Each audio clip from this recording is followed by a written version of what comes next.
दूसरी जानिब खबर शामिल करेंगे। अरशद शरीफ कत्ल केस में सुप्रीम कोर्ट ने आज खुद नोटिस ले लिया है। चीफ जस्टिस की सरबराही में 5 रुकनी लार्जर बेंच आज समाअत करेगा। आपको आगाह किया जा रहा है 5 रुकनी लार्जर बेंच आज समाअत करेगा। अरशद शरीफ कत्ल केस में चीफ जस्टिस की सरबराही में 5 रुकनी बेंच ने आज समाअत करने का फैसला किया है। आपको आगाह किया जा रहा है चीफ जस्टिस की सरबराही में 5 रुकनी लार्जर बेंच आज ही समाअत करेगा। अरशद शरीफ कत्ल केस में सुप्रीम कोर्ट ने आज खुद नोटिस ले लिया है। आपको आगाह किया जा रहा है चीफ जस्टिस की सरबराही में 5 रुकनी लार्जर बेंच आज समाअत करेगा। अरशद शरीफ कत्ल केस में सुप्रीम कोर्ट ने आज खुद नोटिस ले लिया है।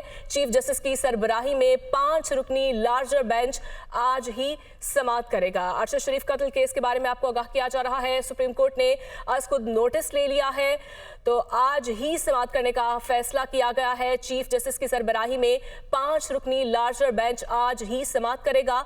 अरशद शरीफ कत्ल केस में सुप्रीम कोर्ट ने आज खुद नोटिस ले लिया है। चीफ जस्टिस की सरबराही में 5 रुकनी लार्जर बेंच आज ही समाअत करेगा। आपको आगाह किया जा रहा है अरशद शरीफ कत्ल केस में सुप्रीम कोर्ट ने आज खुद नोटिस ले लिया है और 5 रुकनी लार्जर बेंच आज ही समाअत करेगा। चीफ जस्टिस की सरबराही में आपको आगाह किया जा रहा है।